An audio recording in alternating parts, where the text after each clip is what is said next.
시간에는 모과나무 꽃과 송눈 제거에 대한 설명을 해 드리겠습니다.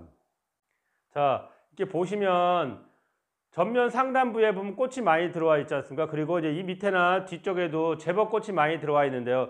지금 이 보시는 이 모과나무 같은 경우는 분명히 굉장히 오래된 나무입니다. 그러다 보니까 꽃이 지금 많이 들어와 있는 건 사실이고요. 이거는 흔히 우리나라에서 얘기하는 재래종인 조선모과라고 하는 겁니다. 그러니까 쉽게 얘기하면 파종으로 된 거죠. 이거는 자연적으로 이제 발생한 거를 채취를 해서 키운 나무이고요. 그거 요즘 들어서 이제 예전도 있지만은 그 개량종으로 만들어서 이제 나온 것들이 주로 이제 일본에서 많이 품종 개량돼서 들어온 것들이 많은데요. 이제 그거를 총칭해서 그냥 당모과라고 부릅니다. 그러니까 당모과의 특징은 뭐냐면 꽃이 빨리 들어온다는 게 있고요. 열매가 작고 이쁩니다. 그리고 그 잎성이 이 조선모과보다 약간 작고 동그란 것이 약간 차이가 있고 이 잔가지 형성이 조금 덜 되는 단점이 있습니다. 그러다 보니까 열매는 잘 들어오는데 잔가지 형성이 잘 안 되는 것이 단점이고요. 이 조선모과는 꽃은 잘 안 들어오는데 잔가지 형성이 잘 되고 나무가 이제 수명이 길고 뭐 이런 장단점이 있습니다. 이제 그거에 대한 설명 여기까지 해드리고요.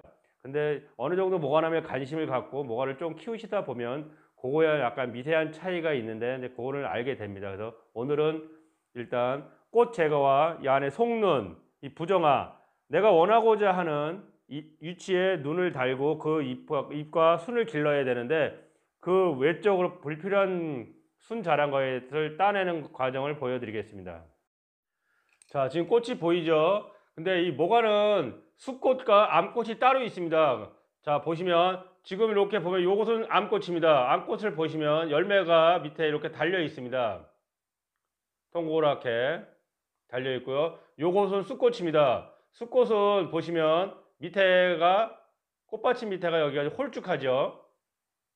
자, 비교가 됩니까? 요거하고 여기 꽃이 많이 벌어진 요것은 통통하고요. 요 뒤에 보시면 요것도 암꽃입니다. 벌써 요거 이 꽃과 이 꽃을 보시면 밑에가 통통하게 달려 있죠. 근데 요 지금 꽃망울이 요것은 홀쭉합니다. 밑에 이렇게 보시면 확연하게 차이가 있죠. 암꽃, 요거 수꽃입니다. 암꽃이 수꽃보다 한 2, 3일 먼저 꽃이 핍니다. 그리고 수꽃이 2, 3일 늦게 피다 보니까 이 격차가 좀 있어요. 근데 꽃이 워낙 많이 피다 보니까 이게 맞아갖고 수정이 자연적으로 이루어지는 겁니다. 이렇게 수꽃과 암꽃의 차이를 구분하시면 됩니다. 저는 개인적으로 전시회에 있을 때만 열매를 답니다. 그 외적의 시간에는 다 꽃을 따내는 거를 하는데요. 이 꽃을 따야 되는 이유가 뭐냐면 이 열매가 이 가지에 열매가 맺혔다고 생각해서 설명을 해 드릴게요. 자, 이 열매는 제 주먹만하게 크잖아요. 열매가 크기 위해서 양분을 많이 땡깁니다. 땡기는 과정에 이 장가지가 살이 많이 찌는데요. 또 이 무게가 있기 때문에 지탱하기 위해서라도 살이 많이 찝니다. 그러다 보니까 이제 그 과정에 이 가지가 이제 많이 굵어지거든요. 그러면 이 기존에 이런 가지도 굵지만은 이 잔가지 와서는 약간 가느다란 세지의 느낌이 있어야 되는데 그 세지의 느낌이 없어지는 겁니다. 살이 워낙 많이 찌다 보니까. 쉽게 얘기하면 이 잔가지의 굵기가 적어도 이 가위 굵기보다 훨씬 많이 굵어질 겁니다. 여기에 이만한 게 맺혔다고 이제 가정을 하면요. 그런 과정에서 그 잔가지의 그 세밀함이 없어지고 또 이듬해 열매를 제거한 후에 이 가지가 마르는 현상이 나옵니다. 특히 이렇게 나이가 많이 먹은 나무일수록 그 가지 마른 현상이 많이 나오다 보니까 저는 잘 달지 않습니다. 그래서 열매를 따내는 작업을 매년 하고 있습니다. 이렇게 꽃이 많다 보니까 이 꽃을 따고 있는데요. 시민들이 집에서 모과를 키우시는 과정에 이 꽃이 잘 안 들어온다고 하시는 분들이 많습니다. 왜 꽃이 안 들어오냐고, 분연령을 20년을 했네, 15년을 했네 막 하시는데 꽃이 안 들어온다고 합니다. 그래서 이 모과는 꽃이 안 들어오는 종이다, 모과는 꽃이 없는 거다, 이런 표현을 하시는데 그거는 절대 아닙니다. 이게 분연령을 어느 정도 하면 꽃은 들어옵니다. 근데 그 키우는 과정에, 배양하는 과정에서 잘못된 배양법을 하고 쓰고 있기 때문에 꽃이 안 오는 겁니다. 이 꽃이 오려면은 뭐 햇빛의 조건, 뭐 양분의 조건, 수분의 조건이 다 맞아야 되는데 그 대부분이 양분의 조건, 그러니까 그 풍부한 거름, 그러니까 양분을 많이 주셔야 되는데 양분을 많이 안 주면 30년을 키워도 꽃이 안 들어옵니다. 자기가 먹고 힘을 쓸 수 있는 양분이 없다 보니까요. 그래서 꽃이 안 들어오는 것이지 꽃이 안 들어오는 모과는 없습니다. 다 꽃이 들어옵니다. 이거를 키우는 과정에 뭐 빠르면 10년 이내에도 꽃이 들어올 수가 있고요. 안 그러면 뭐 15년 있다가도 꽃이 들어올 수가 있는데 그것을 앞당기는 방법은 양분을 많이 주는 겁니다. 자, 지금 보시면 이 나무 안에 몸통입니다. 몸통 여기 보시면 기부잖아요. 근데 이 몸통 안에 이렇게 보면 이게 보면 이런 식으로 예, 부정화가 많이 나와 있습니다. 이 필요 없는 눈이죠. 쉽게 얘기하면 이게 젊은 나무에서는 이런 현상이 많이 좀 덜 나는데 이렇게 나이가 많이 먹은 나무는 이 안에서 눈이 이 맹아인데요. 이 자마에서 나오는 이 부정화가 많이 생깁니다. 그래서 이거를 제거를 해 주셔야 됩니다. 뭐 이거를 장가지로 활용할 수도 있겠지만은 지금 이 정도의 나무 내용이면 또 완성된 나무의 내용 정도면 의미가 없습니다. 그래서 이거를 제거를 하는 작업을 해야 됩니다.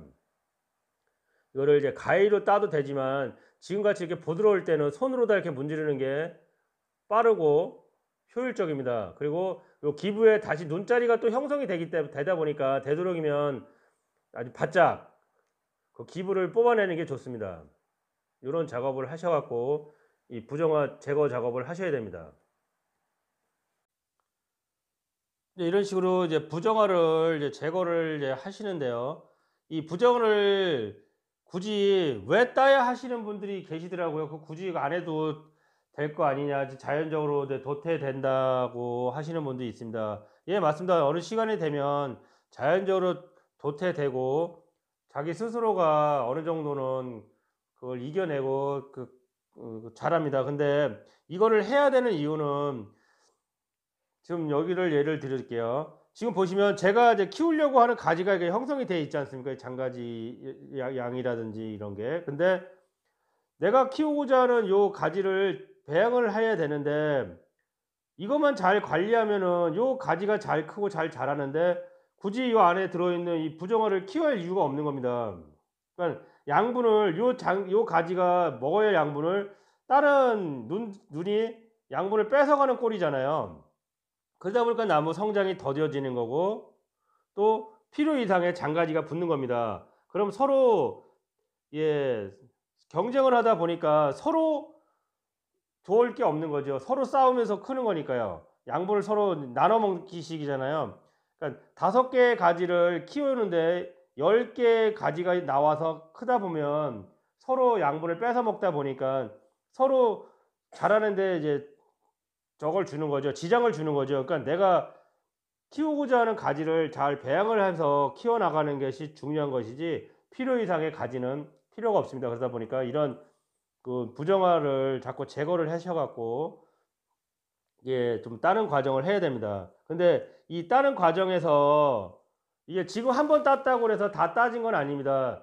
지금 보시면은 뭐 여기 다 땄는데 여기 뭐 또 나오겠냐 하지만 이게 앞으로 한 열흘이나 보름 정도 지나면 여기서 다시 또 숨은 눈에서 또 한 번 더 올라옵니다. 그래서 이거를 한 번이나 2번, 많게는 3번 정도를 따내셔야 됩니다. 그래서 지금 시기에는 1차적으로 한번 따내고 또 이제 키워가는 과정에 한 열흘 정도 지나면 또 서서히 올라옵니다. 그때 되면 또 후차적으로 한 번 더 이런 식으로 제거를 해서 자꾸 필요 없는 눈을 따내시는 게 좋습니다. 뭐 꽃도 마찬가지고요. 꽃이 엄청 많이 들어가 있는데 그리고 이 부정화를 제거하는 과정에 지금 보시면 이 끝에 건강하고 요 끝 가지만 키우면 되는데 그 중간에 이제 또 다른 눈이 나와 갖고 장가지가 또 형성이 되고 있습니다. 그러니까 요런 거를 제거를 하셔 갖고 내가 키우고자 하는 쉽게 하면 눈속기죠. 뭐 이게 지금 막 올라온 이제 새순을 따서 눈을 이제 제거하는 겁니다. 열매도 따내고요. 그러면서 그걸 건강하게 이 모과나무는 다른 이제 잡목보다 이 잔가지 형성이 좀 떨어지는 건 사실입니다. 근데 어느 정도 잔가지 유지가 되려면 요 과정을 해서 그 관리를 하셔야 됩니다. 지금 그 끝에 이렇게 보면 눈이 뭐 끝에 가서 이렇게 두 개씩 이렇게 나온 게 있습니다. 가지에 거의 붙어서 보시면 이게 두 개가 달렸죠. 이런 것도 하나나 두 개 뭐 정도만 잘 두고 쓸 수 있는 것만 두고 너무 많은 양을 달지 마시고요. 이게 제거를 하셔 갖고 이 가지 밀도도 어느 정도 적정하게 배열을 해 갖고 키우시는 게 좋습니다. 자, 이렇게 보시면 요 부분에 눈이 이게 두 개가 달려 있잖아요. 이렇게 장가지 끝에 요 부분에도 꽃이 있었고요. 지금도 여기 꽃자리입니다. 보시면 그때 빨간수박에 꽃자리가 들어있죠. 그 끝에 보면 눈이 약한 게 두 개가 달려 있습니다. 그러면 요 건강한 눈을 놔두고 이 속에 들어있는 요 눈을 제거하시면 됩니다. 이런 식으로 이렇게 따서 요 눈을 건강하게 키울 수 있도록 하셔야 됩니다. 지금 보시면 여기도 보면 이렇게 두 개가 달려 있죠. 이렇게 각도라든지 나무 크는 위치라든지 이런 걸 보고 두 개를 두셔도 되고요. 근데 저는 이제 요거를 이제 제거를 해서 이제 하나만 건강한 눈 하나만 키우기 위해서 이제 그거를 하나 제거를 합니다. 지금 보시면 여기도 이렇게 두 개가 달려 있죠. 이것도 이제 어느 각도 좋은 것만 놔두고 이제 하나는 이렇게 제거를 할 겁니다. 하고 있고요.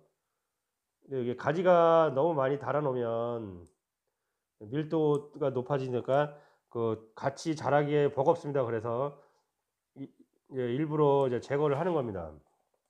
그래서 이게 부정을 딸 때 같이 이렇게 장가지 끝에까지 관리가 되게끔 해서 건강한 가지를 만들어내야 됩니다. 이렇게 자꾸 따서